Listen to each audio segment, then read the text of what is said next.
One Team. Welcome back to the One Team podcast. There are 10 NAVSEA Warfare Center divisions, but they act as one team, leveraging the expertise and experience of partners across the enterprise. I'm Sheila Maloney. I support Warfare Center's headquarters corporate communications, and today I'm pleased to be talking with Mike Maldonado, systems engineer at NSWC Dahlgren Division and lead of the Modeling and Simulation Community of Interest. We're previewing this year's Modeling and Simulation Summit, which will be held from July 22nd to 24th, 2025 at Kitty Hawk Technologies in King George, Virginia. Thanks for joining me, Mike. Thank you for having me, Sheila. I really appreciate it.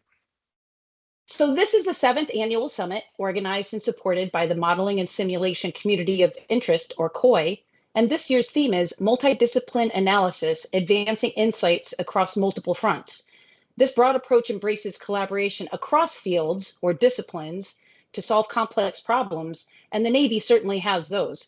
Please elaborate a bit on the theme and what participants and attendees can expect from this year's event. Well, Sheila, thank you again for the time. I really appreciate it. So I hear you ask the question about the 7th annual summit. I still cannot believe it that this is our 7th year. But the summit provides an opportunity for people to come together from all spectrums from the modern simulation community and just have conversations on what are they currently working on, what are possible collaboration opportunities. We have a very diverse modern simulation community of interest. The people come from different technical spectrums. We actually go on the M&S pyramid all the way from the top to the bottom. So to have all these SMEs come together and just have conversations on what they're currently working on, learn about the presentations that they're doing. It is a very, very powerful opportunity for the Navy because, as you know, we all doing a great job. We are serving the war fighters, which is our primary customer, but we don't have a lot of opportunities to understand what else is going on across the community. So the summit provides the perfect vehicle for the people to come together and have those conversations who are very, very valuable. And we know that because that has been input and feedback that we have received in the past. So the 3-day summit will include keynote speakers, technical briefs, and panel discussions. For the first time, unclassified and classified panels will be held in the same location, unlike past events, which took place in 2 different locations. And there's another first. An unclassified panel discussion, Enhancing Modeling and Simulation Through Implementation of AI ML, will include panel members from Virginia Commonwealth University and George Mason University. What are the goals in making these changes, and how important is it to share information and perspectives with academic partners in the modeling and simulation community, in addition to other organizations across the NRNDE? That is a great question, Sheila. Last year was our first year where we actually have folks from academia come to the summit, attend, and do presentations. And it was such a great learning experience for the folks on the modern simulation community of interest that we wanted to enhance that participation this year. And that's why we decided to do the panel. As you know, machine learning AI is a very hot topic nowadays in our society, but how we can leverage the research that is going on in academia to implement it in the work that we do for the warfighter is something that we're really, really interested on. We are understanding, we know for a fact that these problems that we are trying to fix are very complex and we're not going to be able to solve them by ourselves.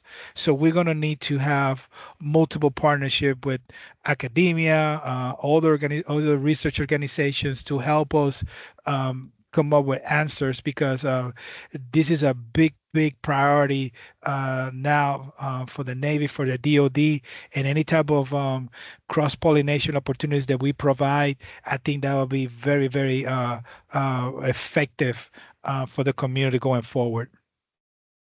What other highlights are you most looking forward to from this year's summit? For me, it's actually seeing the folks coming together for the 3 days.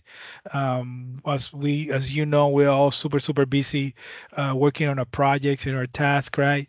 So to be able to have these 3 days where we can actually see the people in person, have conversation, learn more on what's the latest trend in the modern simulation area, how do we learn from each other, that for me is the most rewarding thing.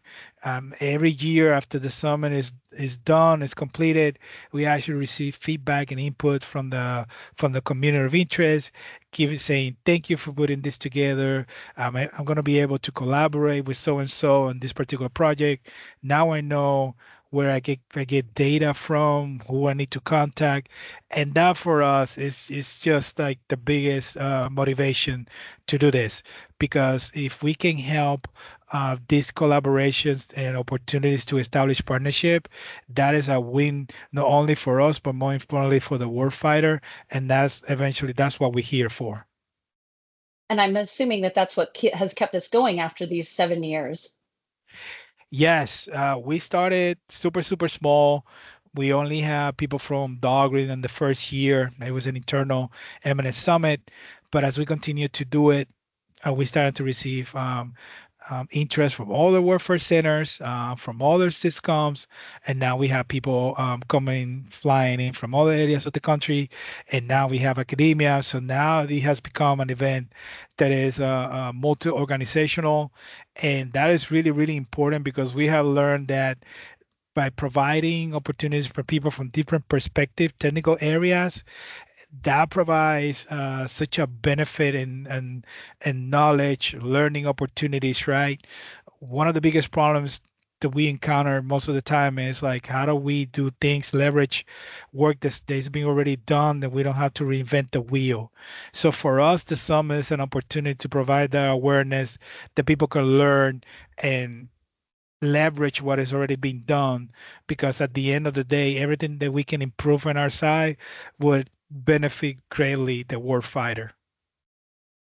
So, for people who are listening and now are interested in learning more about the summit and how they can register to participate, where can they get that information?